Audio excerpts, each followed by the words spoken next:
I'm glad to have you here. Follow my story until the end and comment the city you're watching from.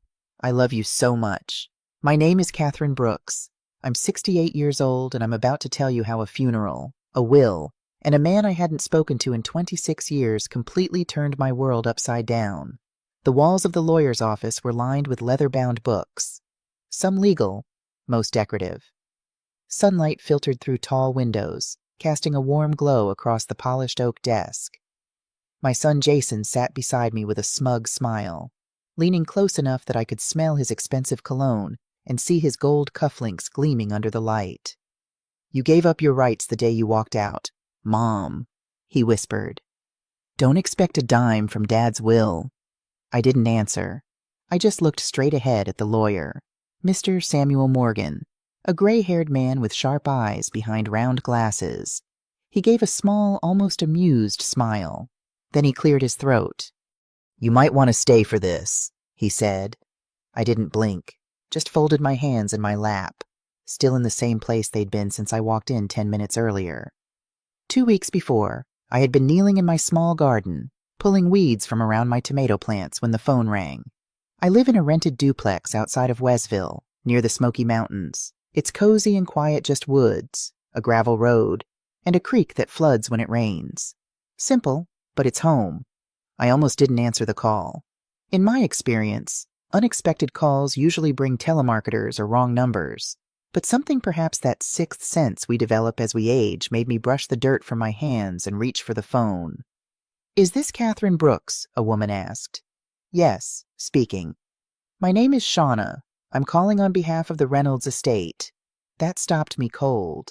I sank onto my porch steps, the afternoon sun warm on my shoulders, my heart suddenly racing like I'd run up a hill.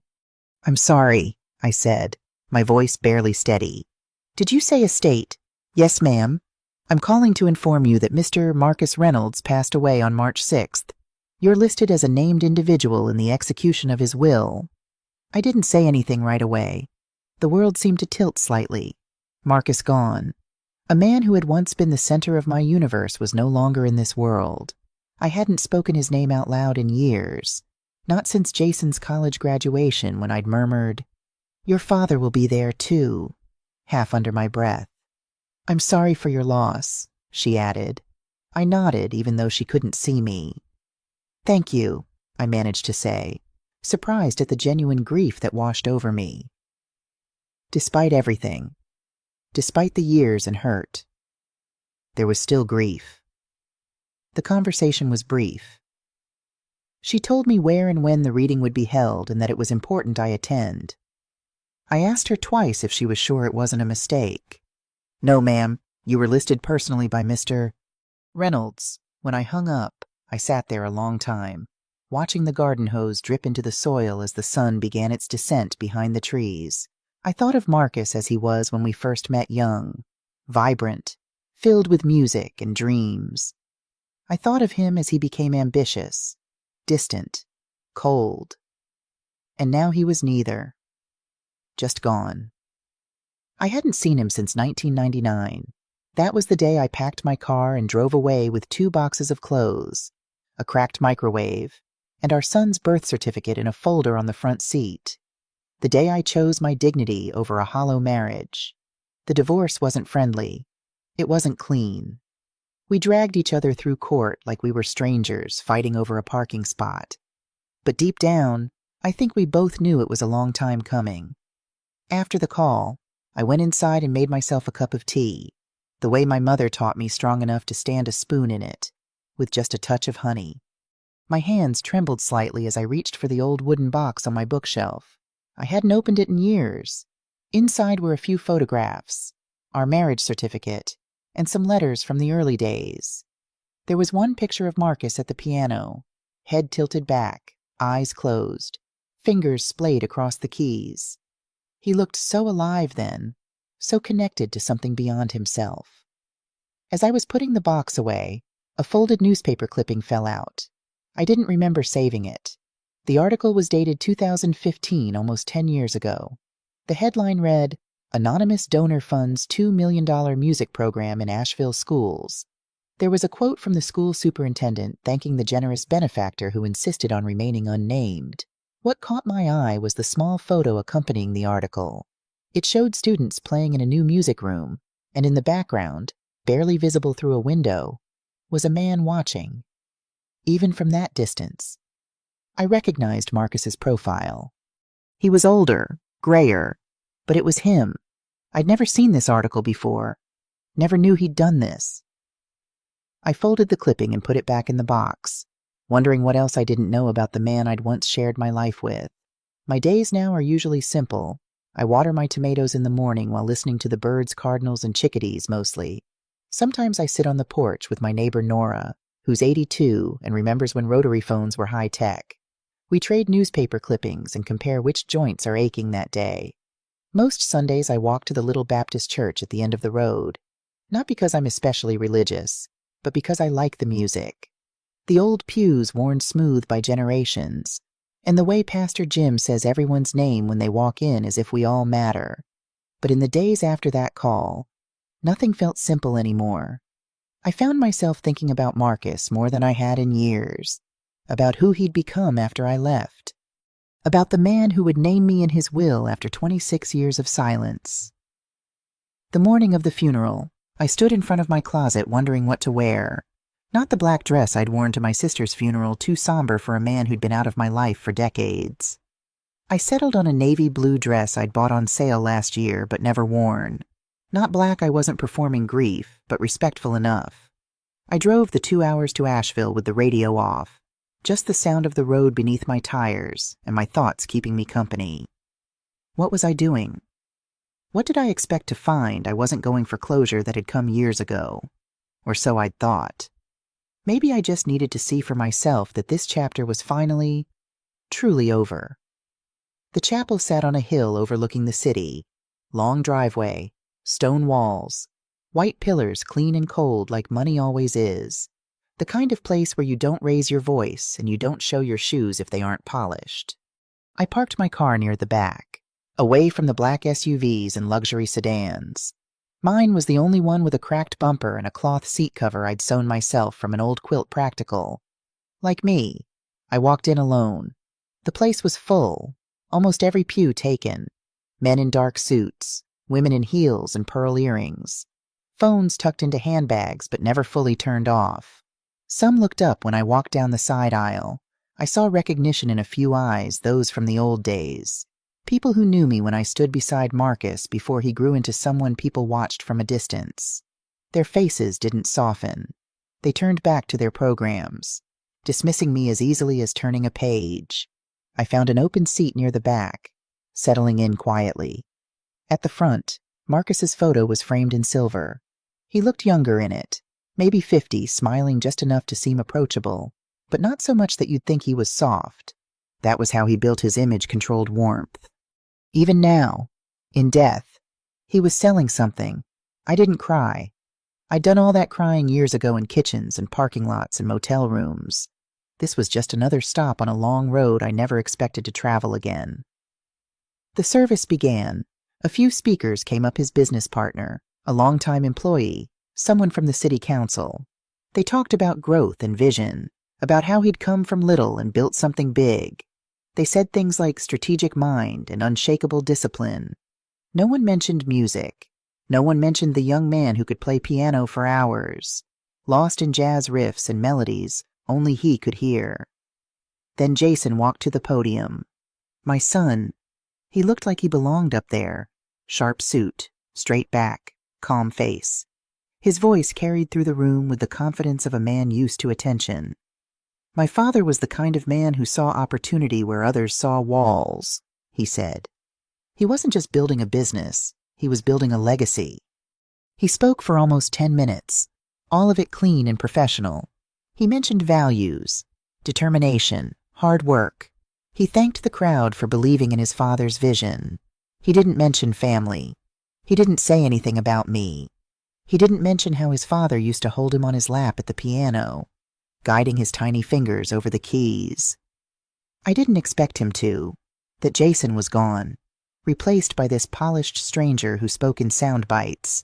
When he finished, The crowd clapped softly, the kind of clapping that says, "We approve without needing to feel it."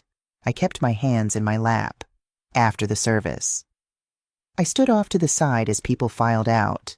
I didn't approach anyone. I didn't offer stories or condolences.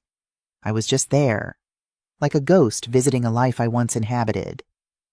A woman about my age approached, wearing an expensive black dress that somehow managed to look both formal and fashionable. Her hair was silver, cut in a stylish bob, and her makeup was subtle but perfect. I recognized her immediately, Eliza Reynolds, Marcus's younger sister. The same Eliza who'd refused to attend our wedding because she thought I wasn't suitable for her brother. The same Eliza who'd miraculously reconnected with Marcus once his business took off. "You must be Catherine," she said, her voice calm but with an edge sharp enough to cut paper. "I'm Eliza Reynolds, Marcus's sister." I nodded. "Nice to meet you," I said, though we both knew it wasn't our first meeting. But why dredge up old grievances? Is it— Her smile didn't reach her eyes. "I have to say, I'm surprised you came today. After all this time." "He was my husband for 25 years, I said simply. "And you've been divorced for 26. She glanced around the room. "Marcus rebuilt everything after you left. Everything. The company. His reputation." She looked directly at me now. "His family." I could have said many things. That I remembered when Eliza wouldn't even visit for Christmas because she and Marcus had fought over their parents' estate. That she had only reconnected with him once the money started flowing. That she'd been cold to Jason until he started showing signs of business acumen. But what was the point in airing old laundry at a funeral? "I'm just here to pay my respects," I said. "Well, you've done that." She gave me a final appraising look. "I assume we'll see you at the reading tomorrow." Before I could answer, she walked away, joining a group of people by the door. I was about to leave when I noticed Jason standing near the entrance with a woman I assumed was his wife, Vanessa. She was tall, sleek, with glossy dark hair and the kind of confident posture that comes from a lifetime of getting what you want. They were speaking with an older couple, all polished smiles and appropriate nods. I hadn't seen Jason up close in almost 3 years, not since he briefly stopped by on his way to a business conference. We'd had coffee at a diner, 40 minutes of weather talk and vague updates on his life. He mentioned a promotion. I told him about my new bird feeder. Then he was gone, back to his real life, the one that didn't include me. As I watched him now, I saw more of Marcus in him than ever before, the way he stood, one hand in his pocket, the other gesturing precisely as he spoke. The way he leaned forward slightly when someone important was talking. The calculated laugh. Gone was the boy who used to wear mismatched socks and build elaborate forts out of sofa cushions. I decided to slip out the side door without approaching him. But as I turned to go, I felt a hand on my arm. "You're Catherine, aren't you?" The man was in his 70s, with kind eyes and a worn face. He wore a simple black suit that had seen better days, and a blue tie with a small music note pin. "Yes," I said, surprised. "I'm Charlie Watson. I used to play saxophone at the Blue Note, back when you and Marcus ran it." I felt a genuine smile spread across my face for the first time that day. "Charlie, of course I remember you. Sunday nights, always ordered the same sandwich turkey with extra pickles and a side of that horrible coleslaw you loved." He chuckled. "You've got a good memory. Those were good days, weren't they?" "Before Reagan and MTV changed everything." "They were," I agreed, feeling a warmth I hadn't expected. It was like finding a familiar landmark in a foreign country. Charlie glanced around before speaking lower. He never really left it behind. You know. "What do you mean?" "The music." Charlie nodded toward the photo at the front of the room. "Once a month, regular as clockwork, he'd come down to Jimbo's jazz club on the edge of town, used a different name. Mark Reed, played piano for 3 hours straight. Never took requests, never acknowledged the crowd, just played. Like in the old days." I felt something catch in my throat. I didn't know. Most folks didn't. The Marcus Reynolds of Reynolds Real Estate Group doesn't play piano in dive bars. He smiled sadly. But Mark Reed sure could make that piano talk. Played your song sometimes, too. My song, that waltz he wrote for you. I'd recognize it anywhere. A commotion near the front drew our attention. Jason was watching us, his expression unreadable. Charlie patted my arm. "You take care, Catherine. It was good to see you again." As he walked away, I felt like he'd handed me a missing puzzle piece to a picture I'd stopped trying to complete long ago. Jason found me just before I left. He stepped in close, eyes narrowed but voice steady. "You shouldn't have come." I looked at him. "I came to pay my respects." "He wouldn't have wanted you here.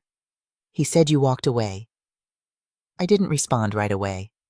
I wanted to say he walked away first, but there was no point in rehashing what neither of us would ever agree on.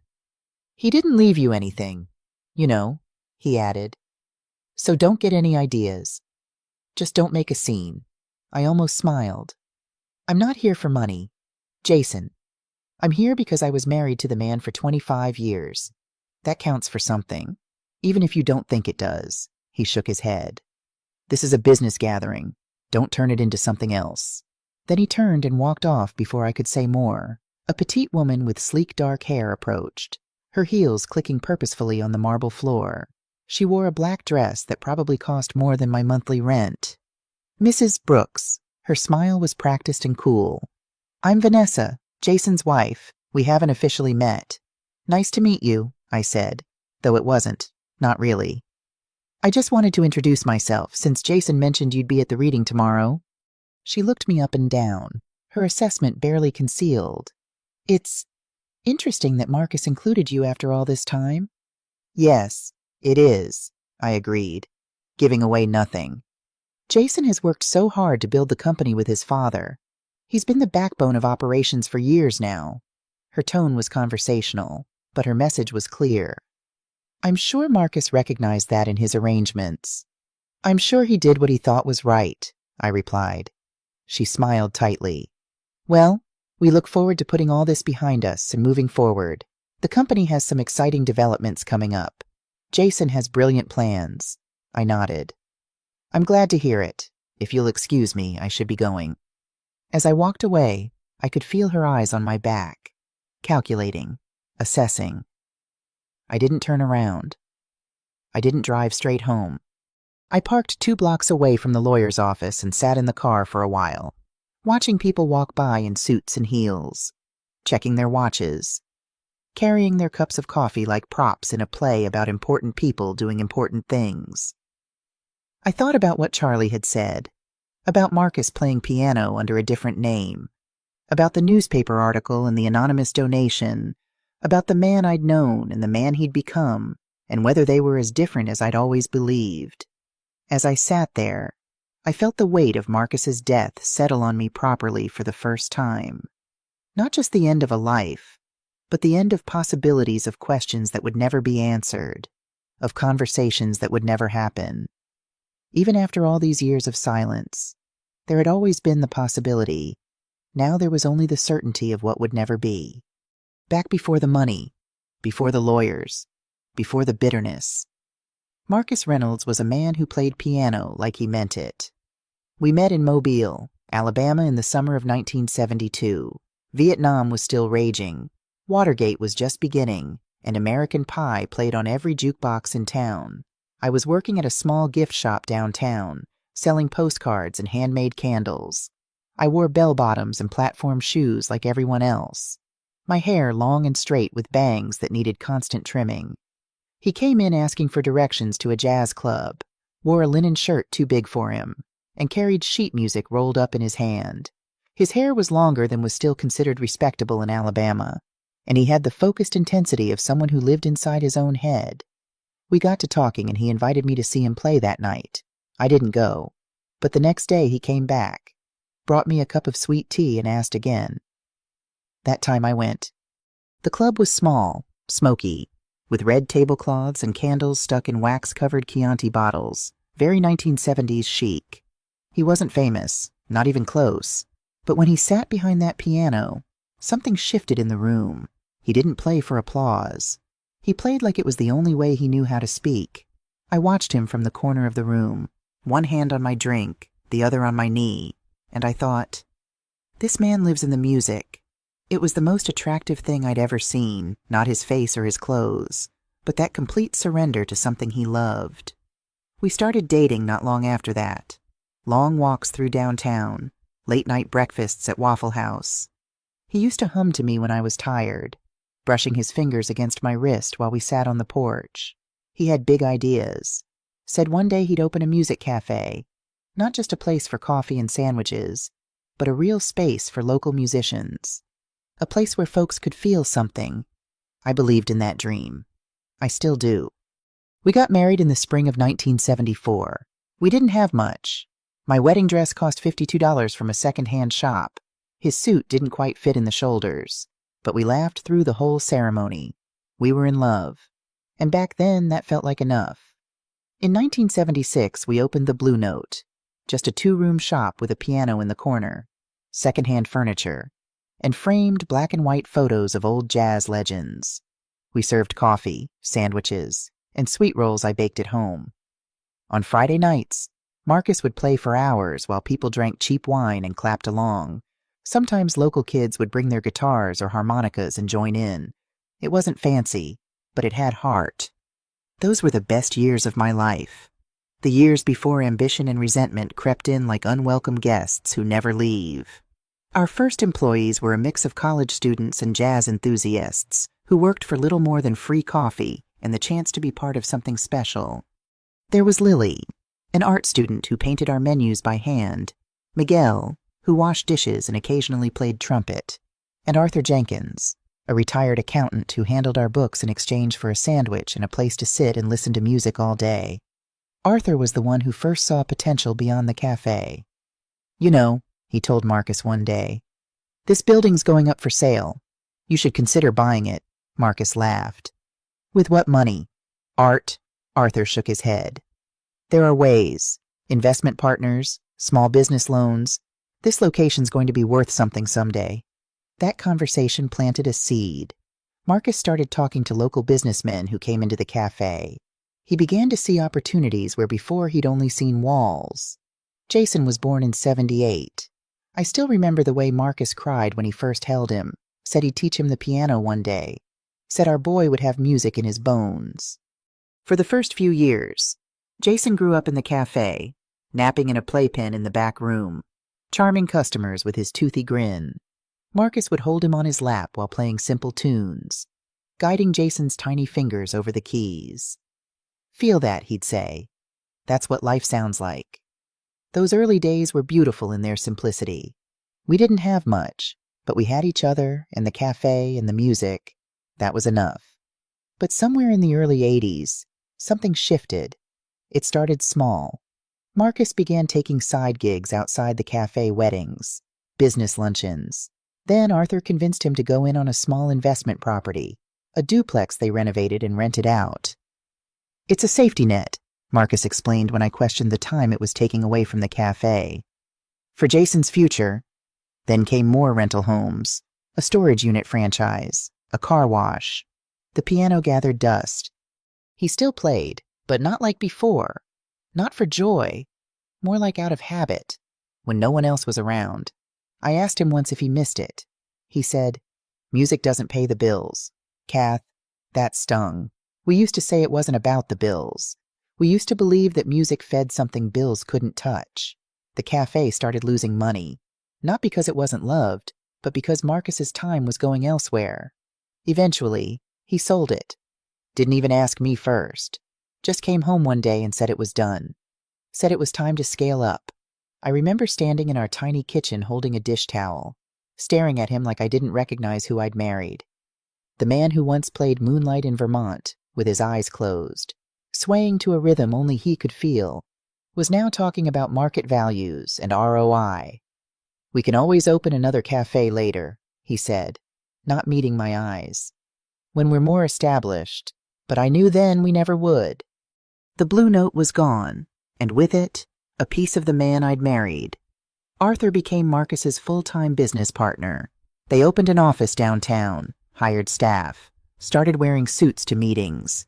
Marcus dressed sharper, carried a briefcase, stopped singing in the shower, stopped holding my hand in public. He'd come home late. briefcase full of papers. Eyes tired but excited as he talked about property values and investment returns. I'd listen and nod, but inside I was watching something precious slip away. It wasn't just the cafe or the music, it was us. It was the way we used to lean into each other, the way we used to finish each other's sentences, the way we used to share the same dream. When I miscarried in '84, Marcus was out of town, some real estate conference in Atlanta. I called him from the hospital. He said he'd try to catch the next flight back. He didn't make it. I was in that hospital bed alone, staring at the ceiling, trying not to cry because the nurse kept coming in with forms for me to sign, forms asking about insurance and next of kin and who would be taking me home. When he finally got there, the first thing he said was, "You should have called sooner." I didn't say anything. What was there to say? That I did call, as soon as I could, that I needed him. Not his excuses, that I was grieving not just the baby we'd lost, but the marriage that was slipping through my fingers. After that, we didn't speak much at all unless it was about bills or groceries or Jason's school. I started keeping a journal just to feel like someone was listening.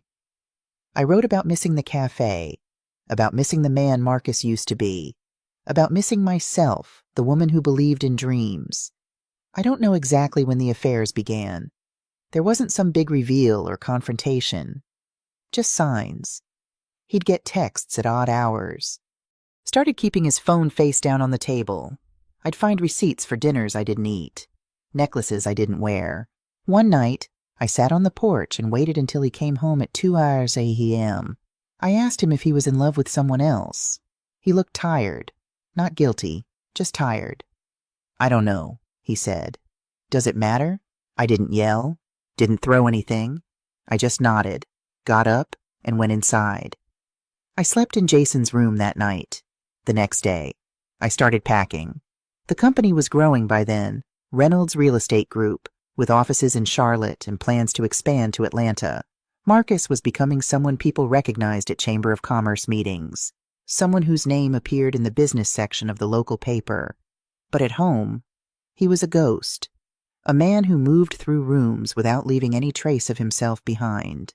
Not the man who once played piano with such passion that strangers would stop their conversations to listen. Jason was 11 when I left, old enough to understand something was wrong, young enough to still believe things could be fixed. I told him we were going to live somewhere quieter, that his daddy would visit when he could. I took what I could carry, left the rest. Marcus didn't fight for custody, didn't ask questions, just signed the papers and went back to work. Sometimes I think he was relieved, like he'd finally cleared space in his life for the next phase.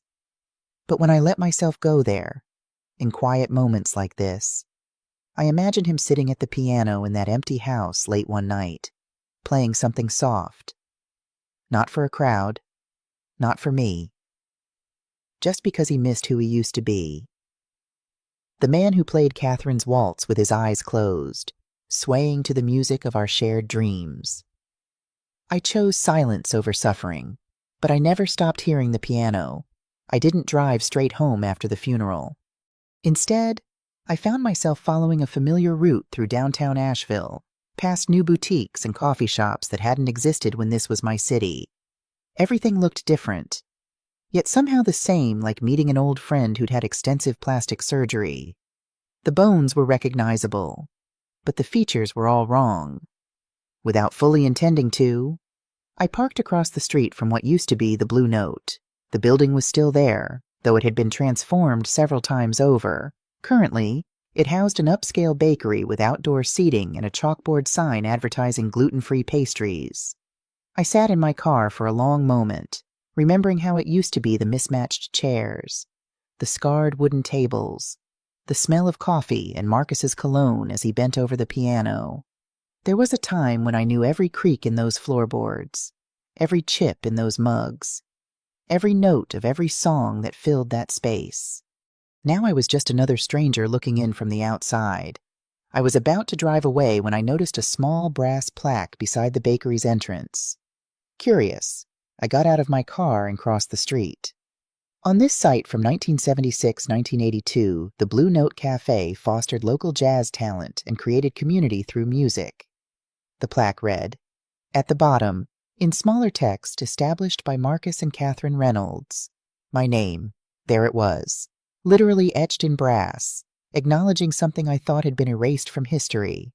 I touched the plaque with my fingertips, feeling a strange mixture of validation and grief. You didn't know, did you? I turned to find Arthur Jenkins standing a few feet away. He looked older than he had at the funeral, more tired, less formal without his suit jacket. His weathered face creased into a sympathetic smile. No, I said simply. I didn't know. Arthur nodded toward a bench across the street. Got a minute to sit with an old man.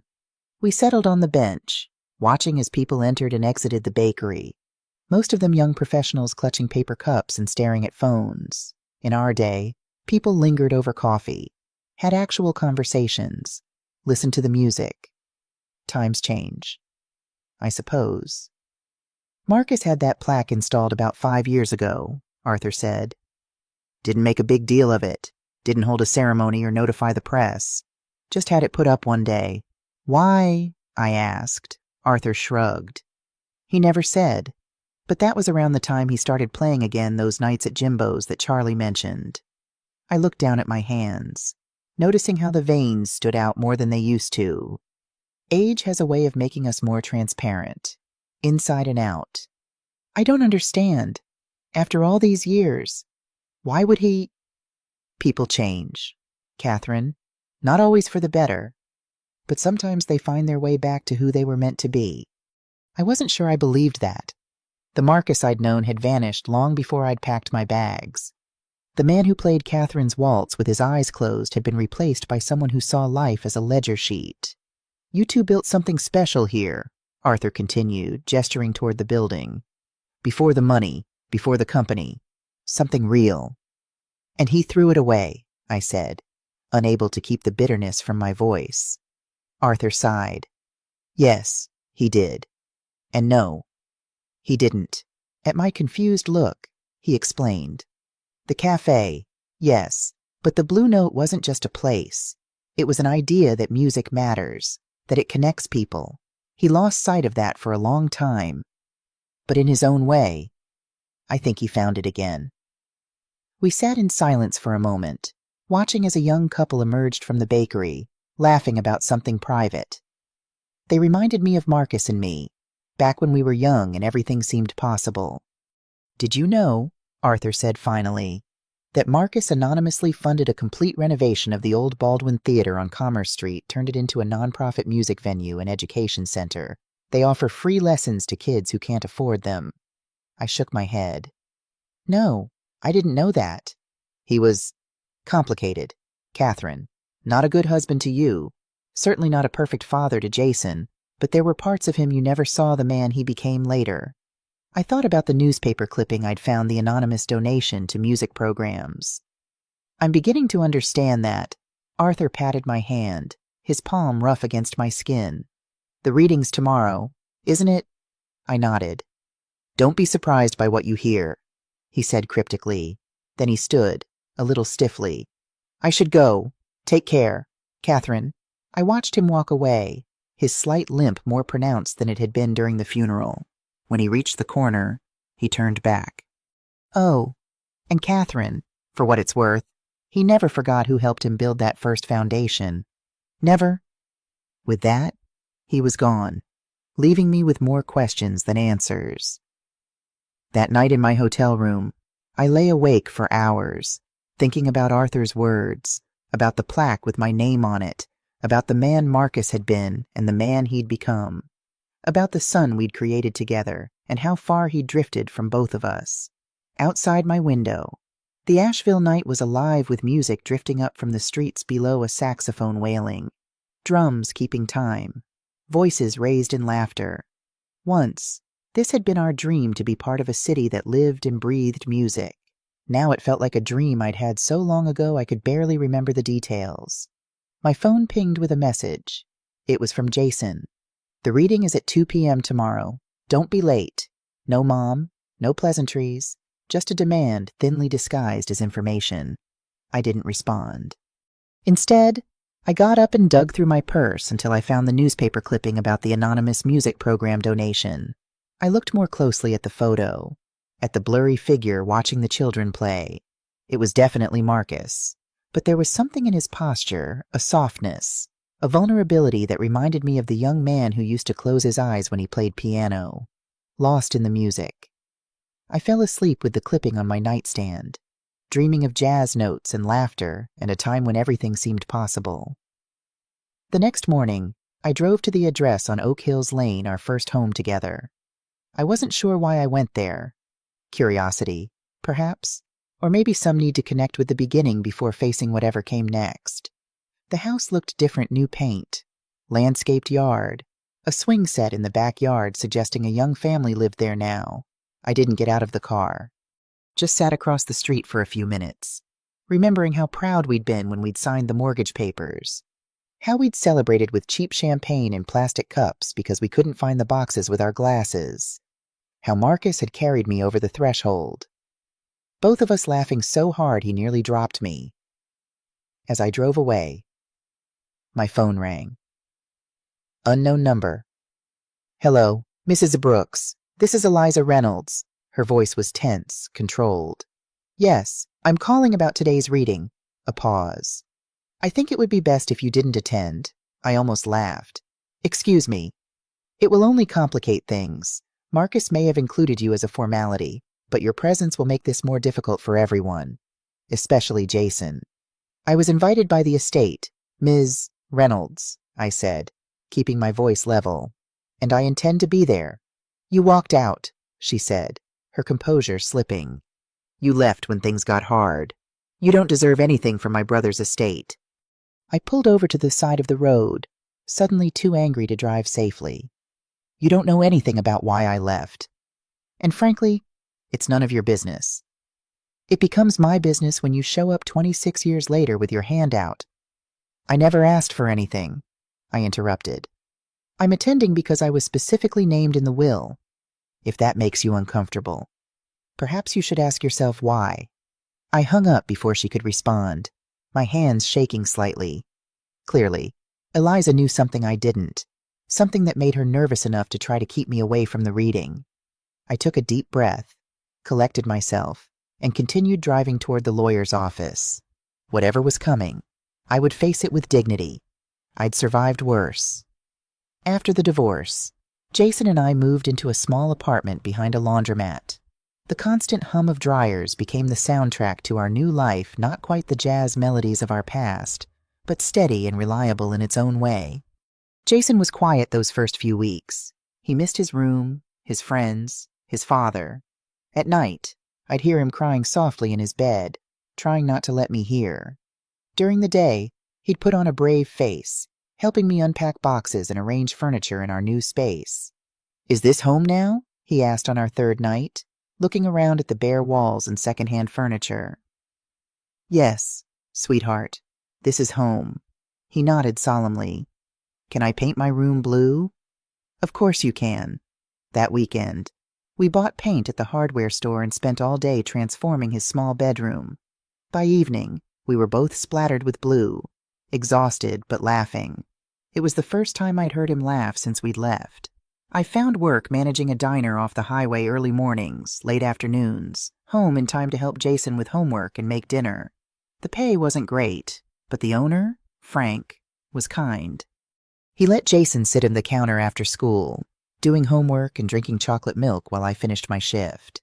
Marcus sent child support checks, always on time, always the exact amount ordered by the court. No more, no less, no notes, just his signature at the bottom. At first, I considered not cashing them, my pride still raw and bleeding. But Jason needed new shoes, school supplies, braces. The money helped. Our first Christmas apart was the hardest. Jason spent Christmas Eve with Marcus, returning Christmas morning with an expensive video game system and designer clothes, my gifts handmade sweater, books. A model airplane kit seemed shabby in comparison. But that night, after the presents were opened and dinner was eaten, Jason crawled into my lap like he used to when he was smaller. Thanks for the books, Mom, he whispered, and for making Christmas cookies like Grandma used to. I held him close, breathing in the scent of his hair, feeling something tight in my chest loosen just a little. We weren't rich, but we were making it. Jason joined the school band, playing trumpet because the school had instruments students could borrow. I saved enough to buy him his own for his 13th birthday, finding a used one in good condition at a pawn shop. He was good, really good. His music teacher said he had a natural ear, just like his father. Jason beamed when I told him that, practicing even more diligently afterward. Our neighbor, Rosa Martinez, became a godsend during those years, a widow in her 60s. She watched Jason when I had to work late shifts. Her apartment always smelled of spices and fresh bread, and she taught Jason to speak Spanish while they cooked together. "That boy has old soul," she told me once. "He listens, not just with ears, with heart." Rosa had a daughter, Elena, who was studying nursing at the community college. Sometimes she'd join them for dinner, bringing her textbooks and helping Jason with his science homework. Our little community grew. There was Mr. Cooper, the librarian who set aside new adventure books for Jason. There was Lisa from the apartment upstairs, a nursing student who traded babysitting for home-cooked meals. There was Frank from the diner, who slipped extra food into my bag at the end of shifts and pretended not to notice. We didn't have much, but we had each other. We had enough. Things began to change when Jason turned 13. Marcus had moved into a bigger house, by then 4 bedrooms, a pool, a home theater. He sent Jason a plane ticket to visit over Christmas break. I didn't love the idea. But I wanted them to have a relationship. I told myself it was important for Jason to know both sides of his family, even if that side was dressed in silk and marble. He came back with a suitcase full of new clothes and stories about ski slopes and business dinners. I watched his eyes light up as he described the elevator in Marcus's building, the home theater with reclining seats, the chef who made breakfast to order. "Dad's house has an elevator. Mom, an elevator, and his bathroom is bigger than my whole room here." I smiled and nodded, ignoring the small voice inside that whispered I was losing him, that I couldn't compete with private chefs and home theaters, that Marcus was buying our son's affection in the same way he acquired everything else with money and the promise of more. The next summer, Marcus paid for Jason to attend a youth leadership conference in Boston. After that, it was tennis lessons, coding camp, private SAT tutors. I watched as Jason's priorities shifted, as his vocabulary changed, as he began to talk about networking and investment portfolios instead of music and books. I couldn't compete with Marcus's resources. I didn't try to. I just kept showing up to his band concerts, his parent-teacher conferences, his dentist appointments. I was the one who held his hand when he got stitches after falling off his bike. I was the one who stayed up all night when he had the flu, wiping his forehead with a cool cloth and making sure he stayed hydrated. I was the one who taught him to do laundry, to cook basic meals, to look people in the eye when he spoke to them. But increasingly, I was also the one who said no. No, we couldn't afford the latest sneakers. No, we couldn't go to Disney World for spring break. No, we couldn't buy a new car just because the old one made embarrassing noises. Marcus became the yes. Yes to a new computer. Yes to a spring break trip to Cancun. Yes to private school for his junior and senior years. By 16, Jason was spending more time with his father than with me. I tried to hold on. I made his favorite meals when he was home. I sat with him at night, helping with homework, even when he rolled his eyes. I kept showing up to school events, even when he stopped asking me to come. He still called me Mom, but it felt more like a title than a name. One rainy Tuesday in October, Rosa knocked on my door, her face pale and drawn. "I need to talk to you," she said, her accent thicker than usual, a sign she was upset. I invited her in, made tea, and listened as she told me about the lump she'd found, the doctor's visit, the diagnosis, stage 3 breast cancer.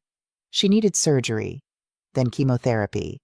"Insurance, it not cover everything," she said, wiping her eyes. "Elena, she try to help, but nursing school, it expensive." I reached across the table and took her hand. "We'll figure something out, all of us together." That night, I lay awake, worrying about Rosa, about money, about the future. The next morning, I called Marcus for the first time in years. I need to talk to you about Jason's schedule, I said when he picked up, my voice formal. And I have a favor to ask. There was a pause. What kind of favor? I explained about Rosa, about her cancer, about Elena's nursing school tuition. What does this have to do with me? He asked. Nothing, I admitted. But you have connections. Maybe you know someone at the hospital who could help with the bills, or someone at the college who might know about scholarships. He was quiet for a moment. I'll see what I can do. I didn't expect anything to come of it. But 2 weeks later, Rosa called me, crying. It's miracle, she said. Hospital say bill is paid. And Elena, she get letter. Full scholarship for nursing school. Anonymous donor. I knew immediately, but when I called to thank Marcus, his assistant said he was in meetings all day. He never returned my call. I never told Jason about it. Somehow I knew Marcus wouldn't want me to. It was the one genuinely good thing I'd seen from him in years, and he'd kept it completely private. It made me wonder what else I didn't know about the man I'd once loved. Rosa's cancer went into remission after a year of treatment. Elena graduated nursing school with honors. Life continued in its imperfect, beautiful way, until Jason's 17th birthday, when everything changed again. I'd planned a small party, just a few of his friends from band, pizza, and a homemade cake. I'd saved for months to buy him a decent watch, something he could wear to college interviews. Nothing flashy, but solid, reliable. He showed up 2 hours late, already filled with cake from the lunch Marcus had taken him to at some exclusive restaurant downtown. Sorry, Mom, he said, not sounding sorry at all. Dad surprised me with tickets to the Hornets game tonight, so I can only stay for like an hour. I swallowed my disappointment. That's okay. We can still have pizza with your friends. Yeah, about that. He looked at his phone rather than at me. I told them not to come, since I have to leave early anyway. I stood in our small kitchen, the cake I'd stayed up late decorating sitting untouched on the counter, feeling something inside me crack. Jason, I said quietly, what's going on? He finally looked up. What do you mean, you're never here anymore? When you are, you're distant. If there's something wrong, something I've done, it's not you. He interrupted. It's just, Dad gets it. You know the world I want to be part of, the future I want. And I don't, he shrugged, that teenage gesture that could mean anything or nothing. You're still living like it's 1982, Mom, like the cafe never closed, like success means playing music for tips and driving a car held together with duct tape. His words hit like slaps. Is that what you think of me? I think you're stuck, he said, suddenly looking older than his 17 years. Dad's built something. He's respected. People listen when he talks. And people don't listen when I talk. That's not what I meant. He sighed, running a hand through his hair, a gesture so like his father it made my chest ache. I want more than this. He gestured around our apartment. Is that so wrong? No, I said softly. It's not wrong to want more. But Jason, there are different kinds of more in the world.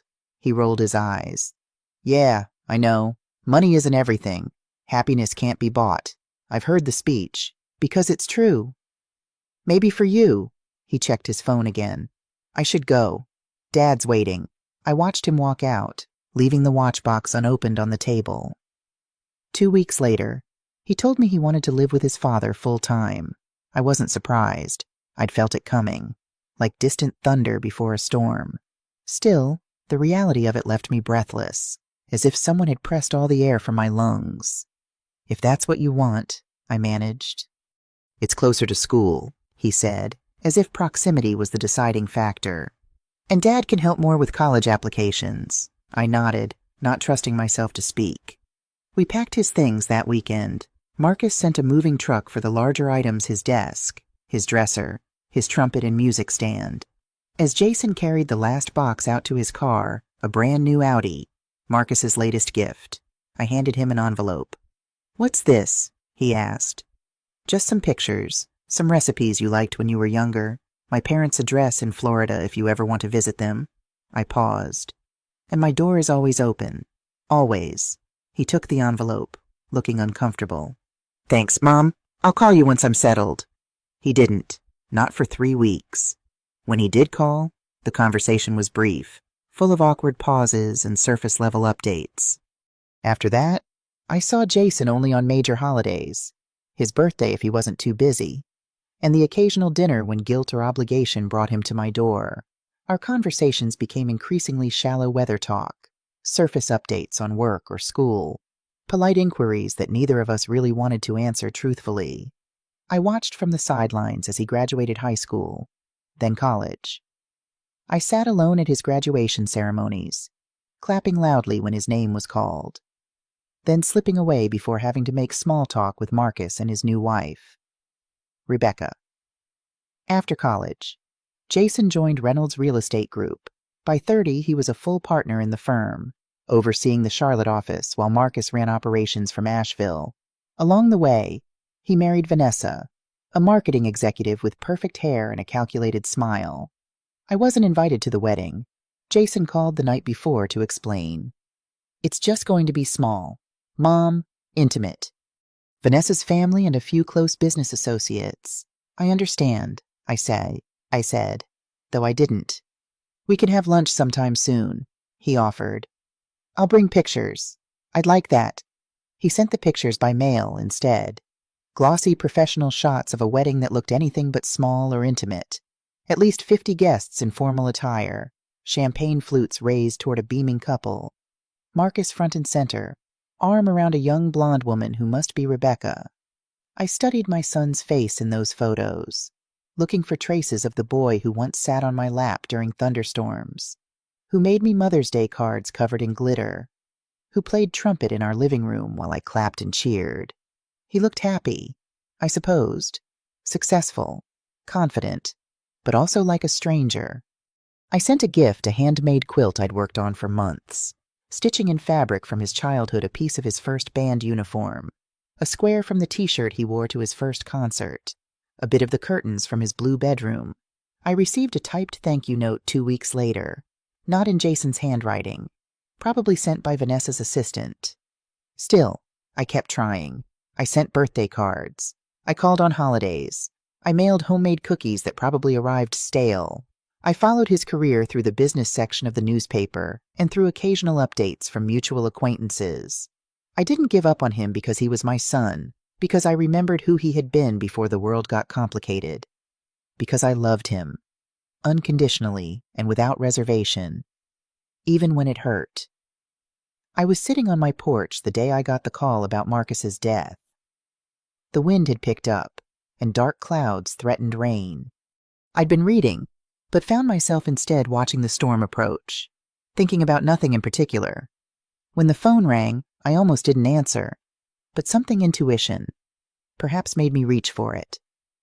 "Mom," Jason's voice sounded strange, tight, controlled. "Jason, is everything okay?" A pause. "Dad died last night, heart attack."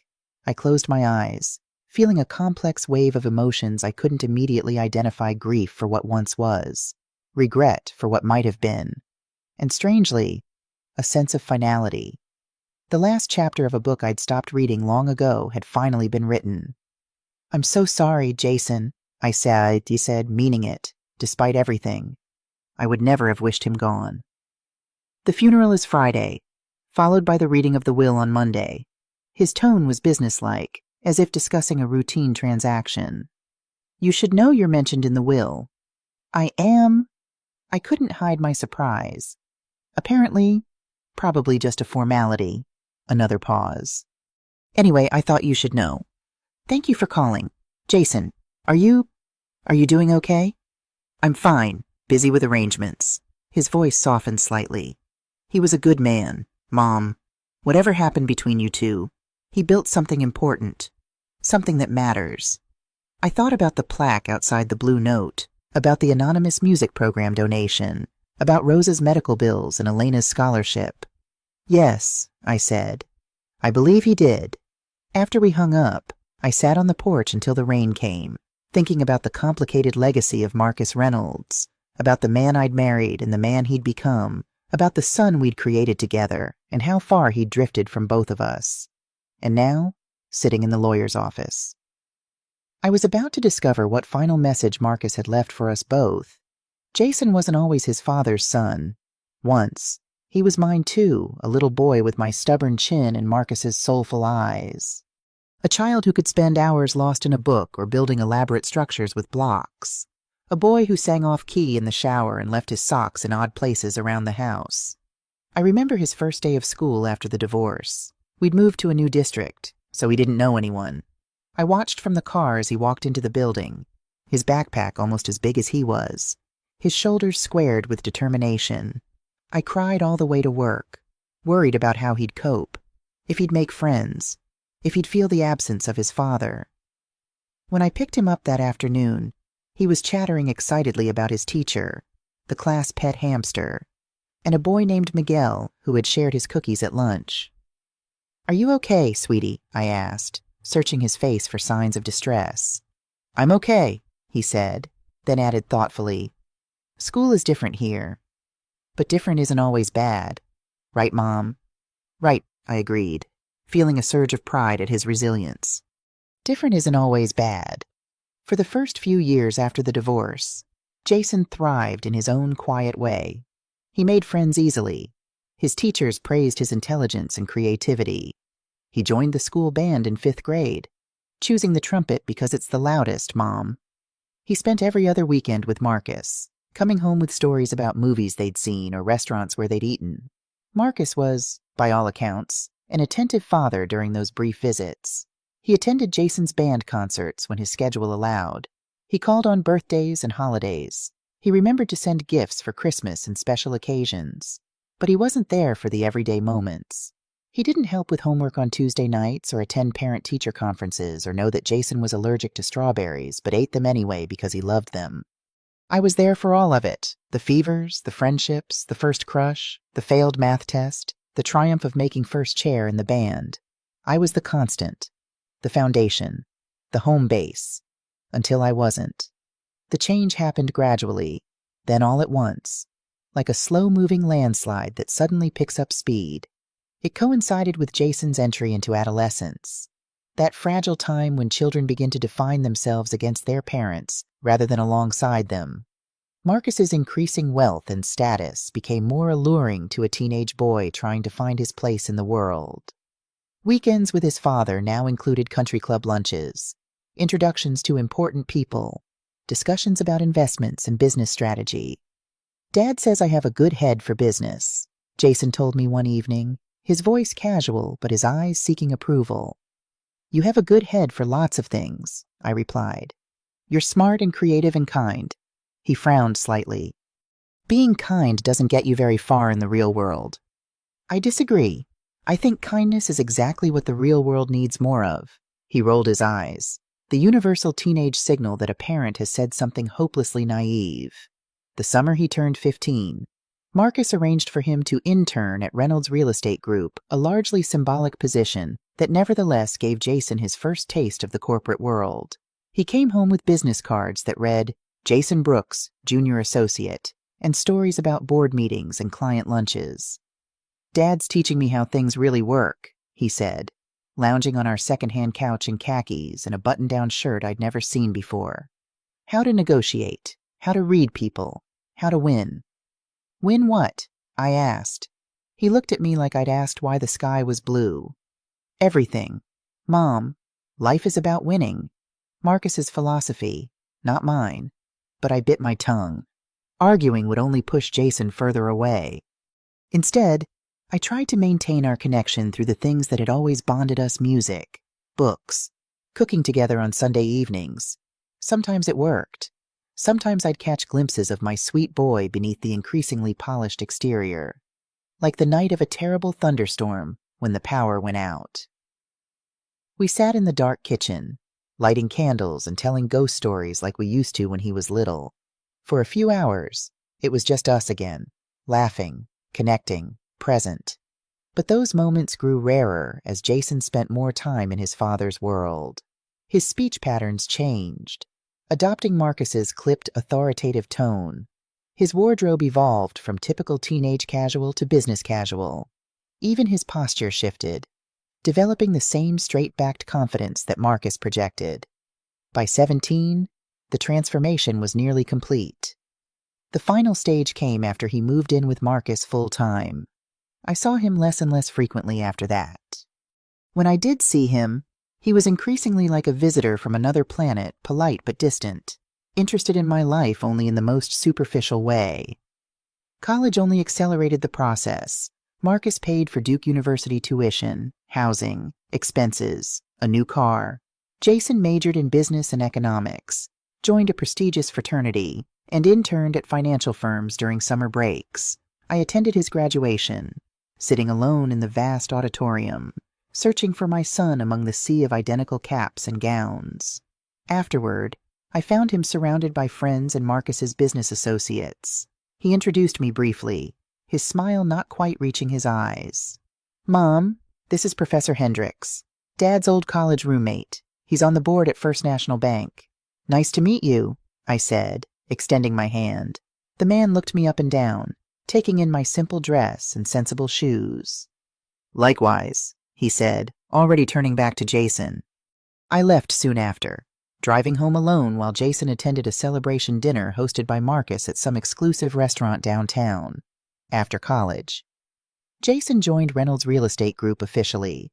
Marcus made a show of starting him at the bottom, but the bottom at a family firm meant an office with a view and a salary that most people worked decades to achieve.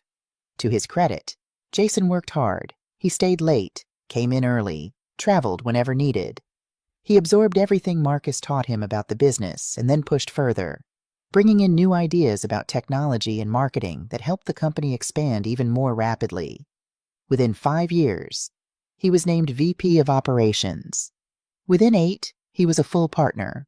The local business journal did a profile on him, calling him the heir apparent to the Reynolds real estate empire and praising his innovative approach to development.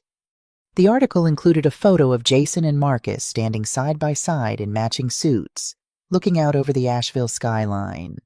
The resemblance between them was striking not just physically, but in their stance, their expression, the confident set of their shoulders. I barely recognized my son. During those years, Jason's personal life evolved along the same carefully plotted trajectory as his professional one. He dated a series of attractive, accomplished women, none lasting more than a few months. He bought a sleek downtown condo with floor-to-ceiling windows and minimalist furniture that looked like it had never been sat upon. Then he met Vanessa Park at a charity gala, a marketing executive with an MBA from Wharton and connections to several prestigious families in the area. They were engaged within 6 months, married in an exclusive ceremony at the Biltmore estate. I learned most of this through holiday cards, brief phone calls, and the occasional lunch when Jason's schedule permitted him to remember my existence. These meetings were always the same, him checking his watch and phone repeatedly, making perfunctory inquiries about my health and work, then talking at length about his latest business triumph. He never asked about my friends, my interests, my dreams. It was as if the person I was outside of being his mother didn't exist for him. The last time I saw him before Marcus's funeral was at a restaurant downtown about 3 years ago. He'd called out of the blue, suggesting we meet for lunch. I arrived early, nervous and hopeful. Maybe this was a new beginning. Maybe he wanted to reconnect. He arrived 20 minutes late, already on his phone, gesturing for me to wait while he finished his call. When he finally sat down, he ordered without looking at the menu and then got straight to the point. "Vanessa and I are thinking about starting a family," he said. "I wanted you to hear it from me first." I felt a rush of emotion, joy, surprise, a bittersweet ache. "That's wonderful news. Jason," he nodded, checking his phone again. "We're seeing a specialist next week. Vanessa wants to make sure everything's optimized before we proceed." The clinical way he described it, like a business plan rather than the creation of a new life, made me sad, but I pushed the feeling aside. "Being a parent is the most amazing journey," I said. "Challenging, but so rewarding." He looked up at me then, really looked at me for the first time in years. "You did your best, Mom. I know that now." It wasn't quite an apology for his years of distance, but it was something, an acknowledgement, at least. "Thank you, Jason. That means a lot." The moment passed quickly. He returned to his phone, responding to emails between bites of his salad. When the check came, he paid without discussion, left a precisely calculated tip, and stood to go. "I have a meeting," he said, checking his watch. "I'll be in touch about the baby situation." I reached out, touching his arm lightly. "Jason, wait. Are you happy? Truly happy?" He looked surprised by the question. "Of course. I'm successful. I'm married to an amazing woman. We're planning a family." Why wouldn't I be happy? But there was something in his eyes, a flicker of uncertainty. Gone so quickly I might have imagined it. "No reason," I said. "I just want that for you. Happiness." He nodded, already moving toward the door. "Thanks for meeting me, Mom. Take care." I never heard about the baby situation again.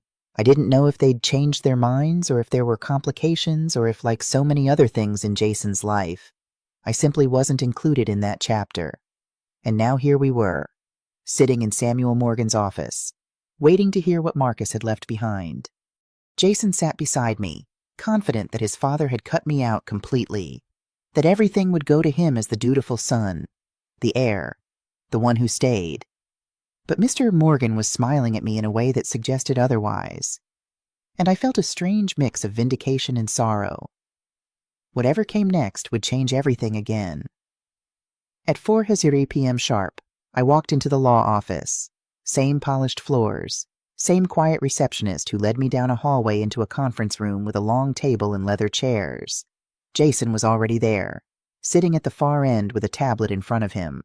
Vanessa sat beside him, her posture perfect, her expression unreadable.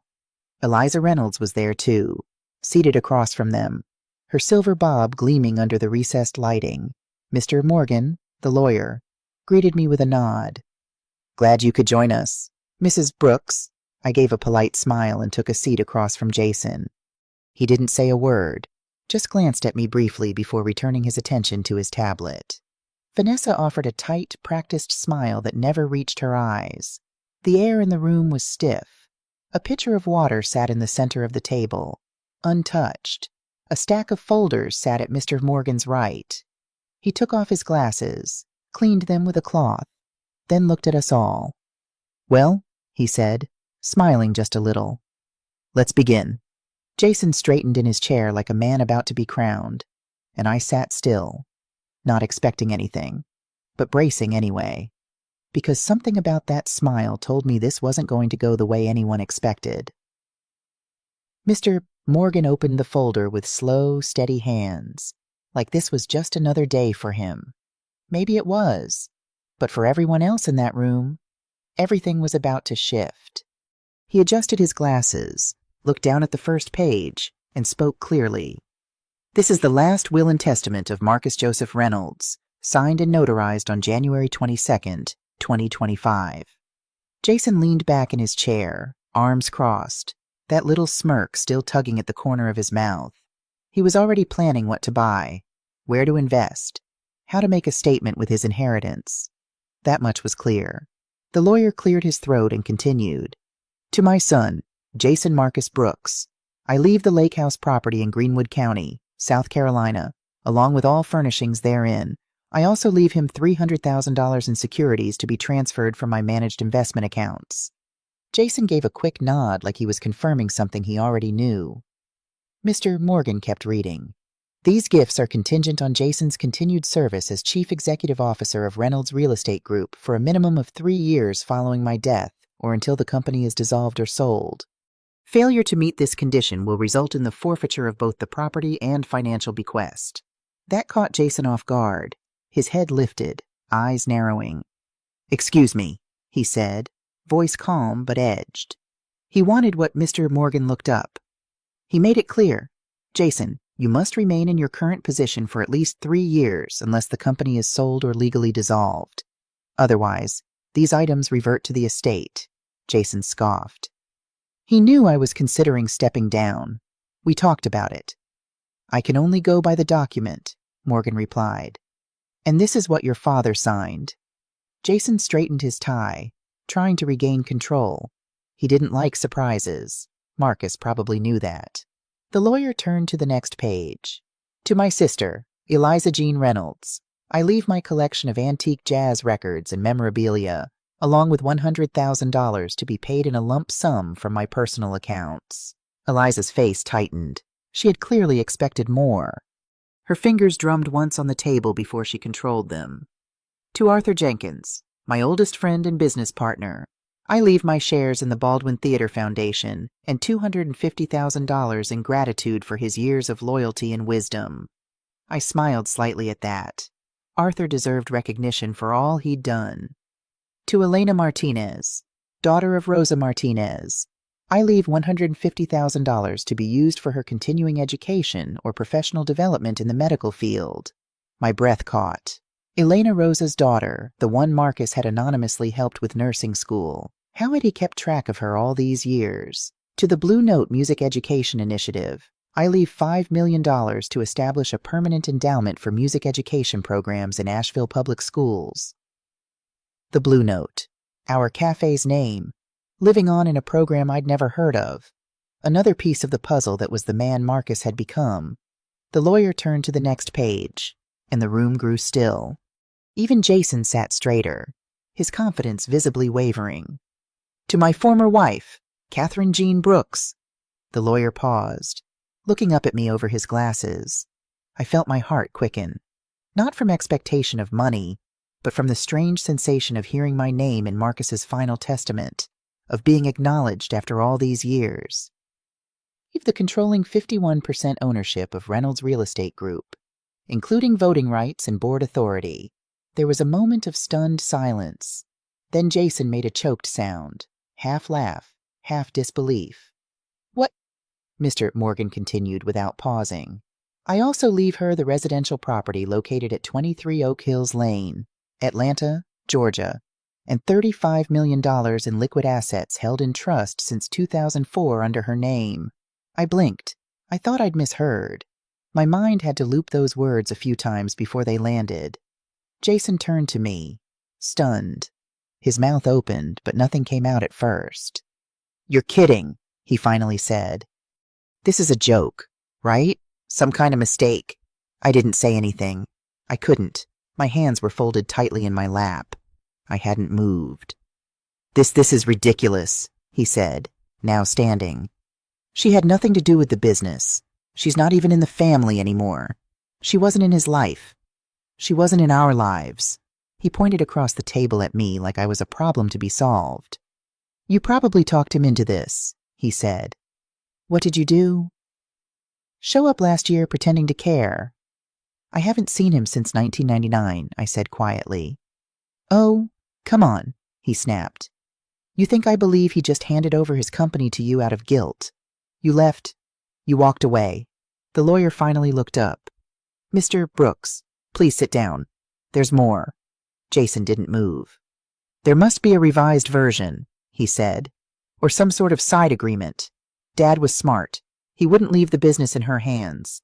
She doesn't even know how it works. Mr. Morgan didn't flinch. Your father anticipated this reaction. That's why he recorded a video message to be played today following the formal reading. I turned slowly to face him. A video. He recorded it a few weeks before his death. Mr. Morgan continued. He wanted both of you to hear it. Jason sat down hard, his face flushed with a mix of anger and disbelief. Play it, he said.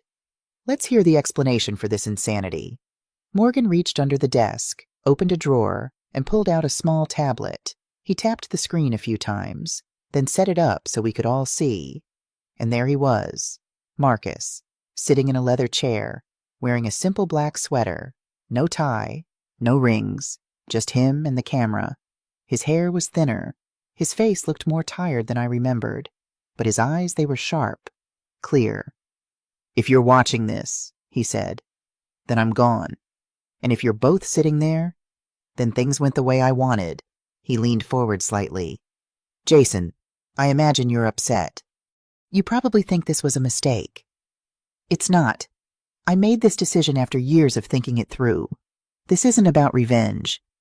It's about putting things where they belong. He paused, then looked directly into the camera. Catherine, I never gave you the credit you deserved. Not for the early years. not for standing beside me when all I had was music and a cheap coffee machine. You held the whole thing together while I chased the dream. And when I lost myself in all of it, you didn't just survive. You carried our son when I wasn't man enough to do it. My throat tightened, but I didn't look away from the screen. I built something. Yes, but you were the one who laid the first bricks. And I never said thank you. Not once. He sat back in the chair. So this is me saying it now.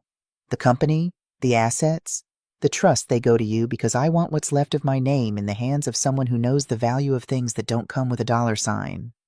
He turned toward the camera again. Jason, you have everything you need. You've had every door opened for you. But there's a difference between building and inheriting. Maybe someday you'll understand that. The screen went black. Silence hung heavy in the room. I looked down at my hands. Jason said nothing. And the lawyer, he just leaned back in his chair, folded the papers, and waited. After the video ended, no one said a word. Jason looked like the ground had shifted under him. His jaw tightened, but he wouldn't meet my eyes. He just stared at the table, lips pressed together, like he was holding back a storm. I stayed quiet, still trying to catch up to everything I'd just heard. Mr. Morgan let the silence settle for a moment. Then, like he was used to moments like this, he pulled a sealed envelope from the folder and placed it gently in front of him. There's one more thing, he said. Marcus left a written letter addressed to both of you. He asked that I read it aloud after the recording. He looked at me, then at Jason, who still hadn't moved. Then he opened the envelope and unfolded the pages. His voice was steady, like someone used to hard truths. To Catherine and Jason, if you're hearing this, I've already said what I needed to say on video, but I wanted to leave you with something more personal, something not scripted by lawyers or held back by business language. Mr. Morgan glanced up briefly, then continued. Catherine, I owe you more than you ever asked for. You were there when there was no empire, when I was scraping together enough tips from playing piano in coffee shops to buy groceries. You didn't care about money. You cared about me, about the music, about what we were building together. And I threw it away, chasing more. The words landed hard, not because I didn't already know them deep down, but because I never thought I'd hear him admit it. You warned me in your own way. You tried to slow me down. You told me we were losing something important, and I didn't listen. I traded something real for something shiny, and I've lived with that silence ever since. Mr. Morgan paused again. Jason shifted in his seat. His eyes were still fixed on the tabletop, but his jaw was set now, like he was bracing for something. Jason, I know this doesn't make sense to you right now. You've spent your whole life thinking success means power, titles, results. And in business, maybe it does. But there's another kind of success. One I didn't understand until much later. The kind of success your mother lived every day. I felt something tight in my chest. It had been a long time since anyone had said something like that out loud. Even longer since it came from Marcus. She didn't need a title to be strong. She didn't need applause to be steady. She just showed up over and over, even when no one thanked her for it. You grew up in a world where everything had a price tag. I gave you the best schools, the right mentors, the perfect path. But I never taught you how to slow down or how to listen. I watched you become the kind of man I used to be. The kind of man who sees people as positions, who wins every meeting but misses the point. Mr. Morgan's voice softened. That's on me. I take responsibility for that. I thought I was protecting you from struggle, but I ended up robbing you of perspective. And now, in this final hour, I see it for what it is. You may not understand this today. You may not agree, but this is my apology, my will, and my final correction. I looked over. Jason's hands were clenched in his lap. He wasn't the calm executive now. He was a son who'd just been told that the ground he stood on wasn't as solid as he thought. Catherine, you were the only person who ever kept me human. You didn't just stand beside me. You steadied me. I didn't know how to appreciate it then. But I know now that's why this is yours. Not out of guilt, not out of regret, but because I know you'll do the right thing. You always did. There was a quiet in the room after that. Real quiet. Not the kind where people are waiting to speak, but the kind where the truth finally lands and no one's sure what to do next. Mr. Morgan folded the letter and placed it back in the envelope. Then he pushed it gently across the table toward me. "It's yours to keep," he said. I took it with both hands. Jason finally spoke. "So that's it," he said, his voice low but sharp. "That's how he ends it." Mr. Morgan didn't answer. Jason stood up slowly, straightened his jacket, but he looked different now, smaller somehow, like the words had chipped away at something he thought was untouchable. He didn't look at me. "This is wrong," he said. He was confused, maybe sick. "No," I said quietly. He was clear. He shook his head and turned to the door. Before he walked out, he paused. "You think this makes you the hero? You think this makes up for walking out?" I looked up at him. "I don't think it makes me anything. I think it just makes it honest." He didn't respond. Just opened the door and walked out. Vanessa followed without a word, her heels clicking sharply on the polished floor. Eliza remained seated, her face a mask of controlled fury. "My brother always had a flair for the dramatic," she said coldly. "But this is beyond absurd. You'll be hearing from my attorney." She gathered her purse and left, the door closing firmly behind her. I sat there for a while longer, the envelope in my lap, the chair across from me now empty, and for the first time in over 2 decades, I felt something shift. Not revenge, not triumph, just release. Marcus didn't give me his business. He gave me back my story. Jason came back into the room minutes later, his footsteps sharp against the tile. His face was red, and he looked like someone who had been holding his breath for too long. He dropped back into the chair across from me, leaning forward with his elbows on the table. "This isn't over," he said. His voice wasn't calm anymore. It carried a sharpness I hadn't heard since he was a teenager, back when he'd slammed doors during arguments about curfews. "I'm not letting this stand." Mr. Morgan raised an eyebrow, but stayed silent. Jason continued. "She has no claim to this. None. He must have been confused when he signed this will. Maybe he was pressured. Maybe—" He paused and pointed directly at me. "Maybe you talked to him. Maybe you found a way to twist him around before he died." I shook my head. "I haven't spoken to him in 26 years. Jason laughed bitterly. "Oh, come on. And I'm supposed to believe that after all this time, out of nowhere. He leaves you control of everything $35 million the company—" His voice cracked on the word company. "Mr. Morgan cleared his throat.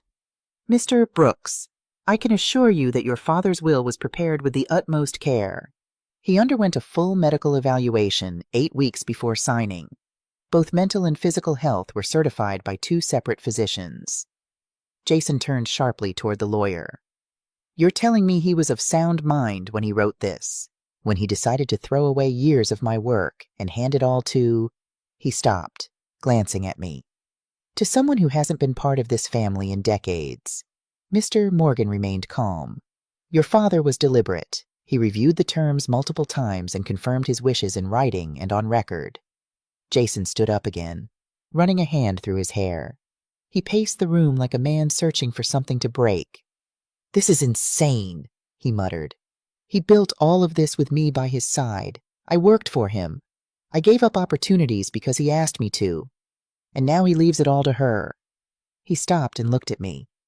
"You don't deserve this." I stayed quiet. I'd learned long ago that arguing with anger only made it grow. "You think this makes up for the years you abandoned us?" he pressed. "You left? You quit on Dad. You quit on me." I looked at him. "I never quit on you, Jason. I left a marriage that was destroying me." "That's different," he scoffed. "Oh, save it. This is just some twisted way for him to make you the victim." His words stung, but I held my ground. There was nothing I could say that would change what he believed about me. He'd been raised on Marcus's version of the story, one where I walked out without looking back. In his mind, I was the one who gave up, not the one who tried to hold everything together until it broke. Jason's voice rose. "I'm going to contest this. I don't care how long it takes. I'll get it overturned." The business is mine, and you know it. Mr. Morgan finally spoke. You are, of course, free to pursue legal action, but I can assure you this will is airtight. Every step was documented. Your father was very clear. Jason clenched his jaw. For a moment, I thought he might shout again. Instead, he pointed at me with a trembling hand. You're nothing but a washed-up ex-wife with a checkbook you didn't earn. That one cut deep, but I didn't let it show. I just looked at him and whispered, I earned every penny in silence. He didn't know what to do with that. His face hardened, but he didn't speak. He just grabbed his tablet and walked out of the office, slamming the door behind him. The room was quiet again. I sat there staring at the grain of the table, letting the air settle. For the first time in 26 years, I felt something I hadn't felt since before the divorce. I felt seen not as the ex-wife, not as the woman who left, not as someone who couldn't keep up with the world Marcus built, but as the person who had been there at the beginning when there was nothing but a piano, a notebook, and a dream. I had been part of that foundation. I had carried the weight no one else saw. And now, all these years later. Marcus was acknowledging it. Mr. Morgan leaned forward. Catherine, I understand this is a lot to process. If you'd like, we can schedule a follow-up meeting to go over the financial and legal details. I nodded. Yes, that would be good. You don't have to make any immediate decisions, he added. The trust is already established. The company's shares are yours. You have time to decide how to handle them. I sat back in my chair, still gripping the envelope with Marcus's letter inside. I hadn't fully processed the numbers, the properties, or the power he had left me. That all felt distant, almost unreal. What stayed with me was the apology, the way he'd said I kept him human, the way he'd finally said thank you, even if it came too late for either of us to say it face to face. As I walked out of the building, the late afternoon sun hit my face. I paused on the steps, taking a breath. My life had just changed in ways I couldn't fully name. Not because of the money, but because a door I thought was locked forever had just been opened. If only a crack, for the first time in years. I didn't feel like I was carrying someone else's story. I was carrying my own. I saw Arthur Jenkins waiting by a bench across the street. He waved me over, his smile gentle but knowing. So he did it, Arthur said as I approached. He actually went through with it. You knew? I asked, sitting beside him. He talked about it for years. Arthur looked up at the sky, squinting against the sun. Started the trust fund back in 2004. Said it was his insurance policy against his own worst instincts. I don't understand, I admitted. Why now, why ever? Arthur sighed. Marcus was complicated. The man you knew, the one who sold the cafe and chased money that was real. But so was the guilt that came after. The regret. He never reached out, I said. Not once in 26 years. Pride, Arthur replied simply. And fear, I think. Fear that you'd reject him. Fear that he'd have to face what he'd done to you and Jason. I thought about that. About the man who could build a business empire but couldn't pick up a phone and say he was sorry. The music programs, I said. The donations, the plaque at the Blue Note. That was all him, Arthur nodded. He never stopped playing, not completely. He'd shut his office door late at night and play for hours. Said it was the only time he felt like himself. I felt tears threaten and blinked them back. And Jason, did Marcus know what was happening between us? Arthur's face grew somber. He knew. He saw the pattern, Jason becoming just like him. By the time he recognized it, the damage was done. So this is what his attempt to fix it. Maybe, Arthur said. Or maybe it's just his final acknowledgement of the truth that you deserved better. That Jason needs to learn what real value is. We sat in silence for a moment, watching as people hurried past, caught up in their own lives, their own stories. What will you do now? Arthur asked finally.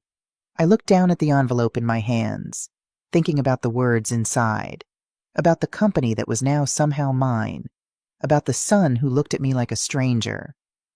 I don't know yet, I said honestly. But I think I'll start by going home. It took me 3 weeks before I could bring myself to visit the Oak Hills property.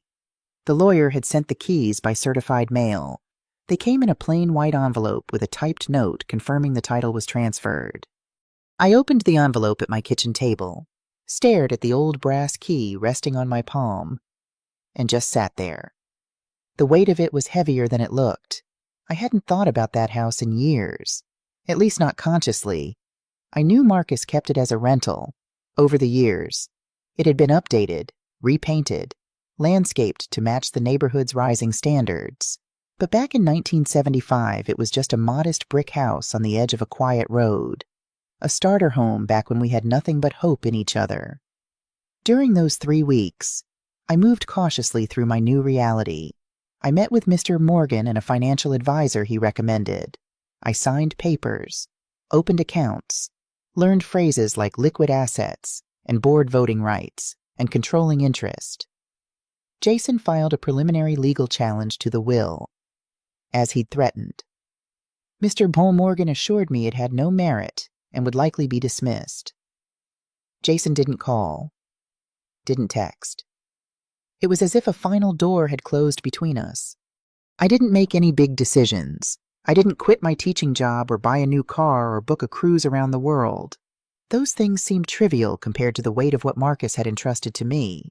Instead, I spent long hours at my kitchen table, reading through company reports, trying to understand what Reynolds Real Estate Group had become. I learned about their current projects, their staff, their community investments. I was surprised to discover a robust charitable arm of the business that funded affordable housing initiatives and small business incubators in low-income neighborhoods. Marcus had built something more complex than I'd imagined, not just a money machine, but an organization with reach and influence that could shape communities. And now, somehow, it was mine to steward.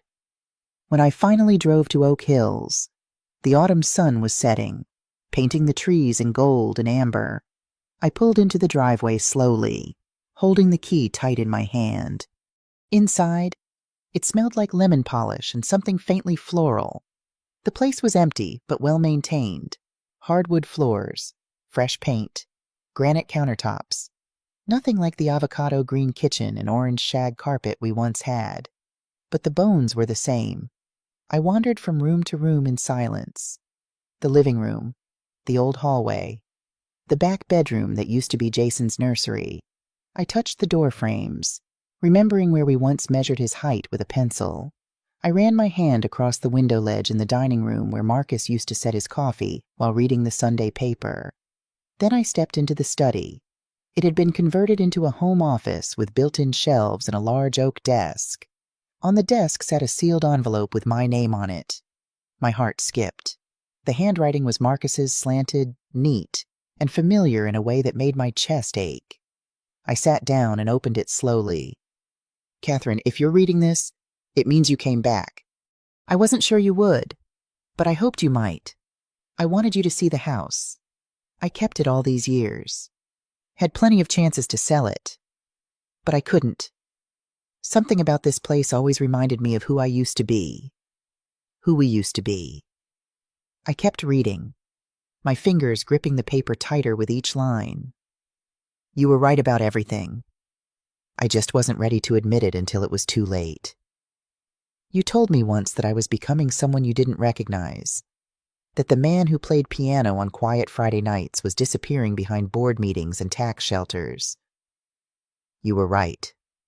I kept chasing more, and the more I got, the less I knew what it meant to be happy.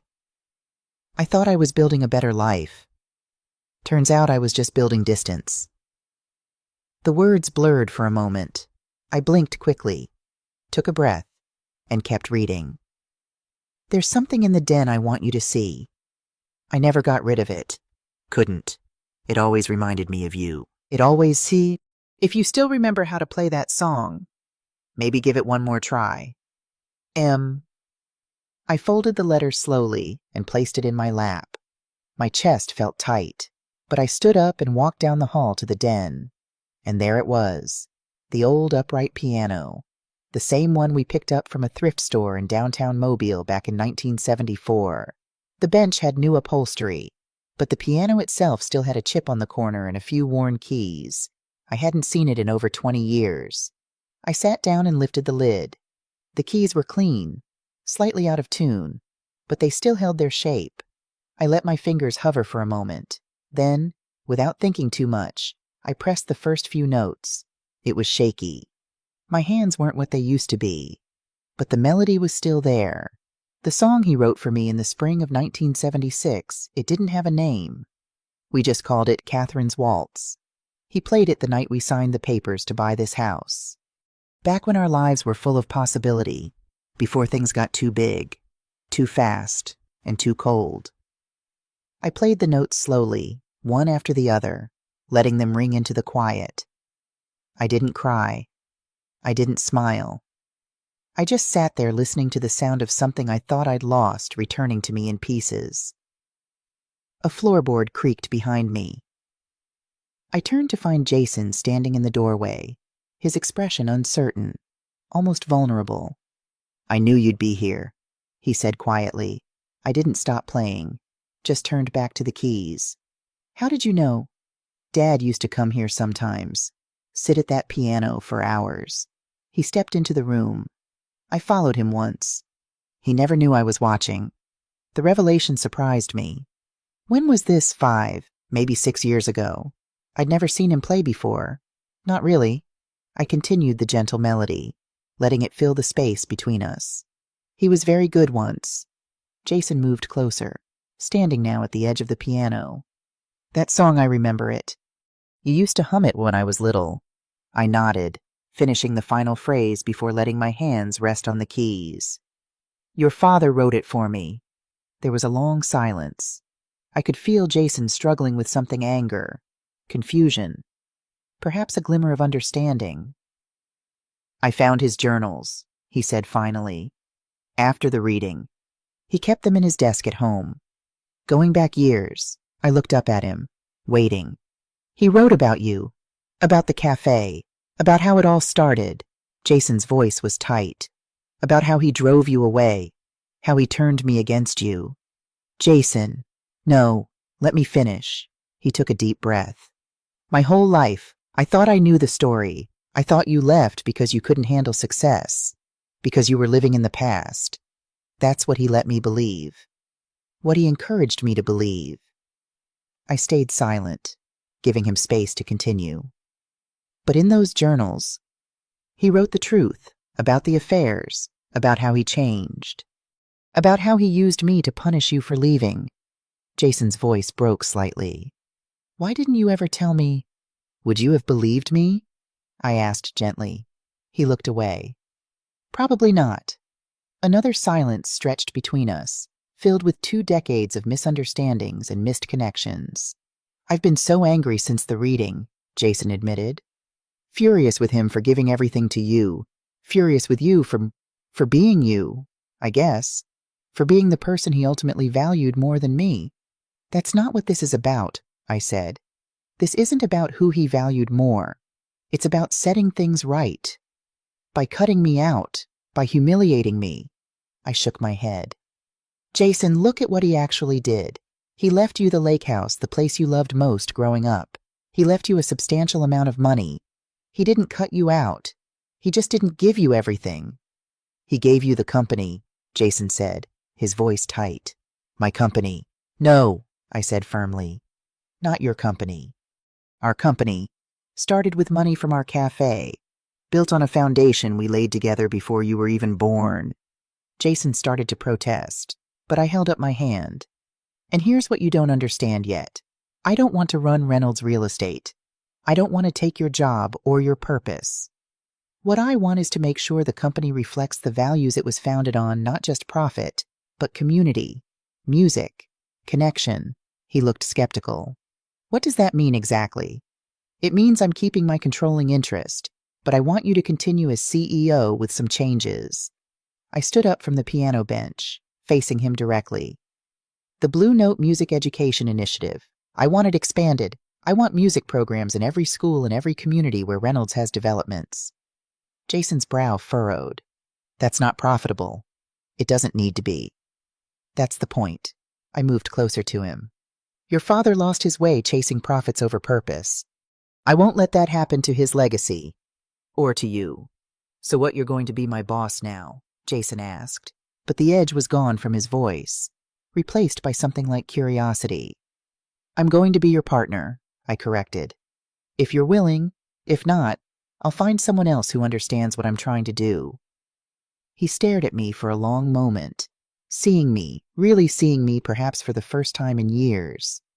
I don't know if I can do that, he said honestly.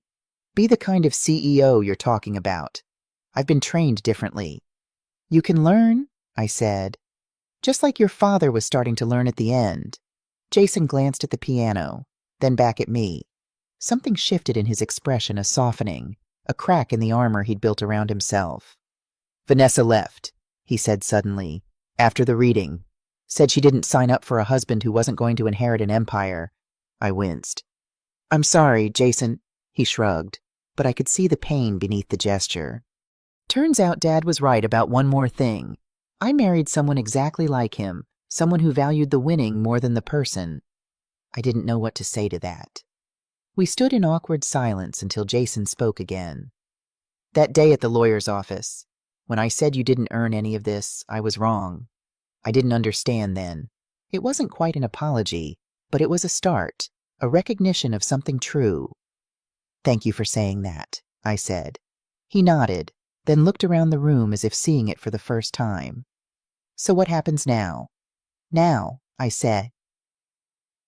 We start over.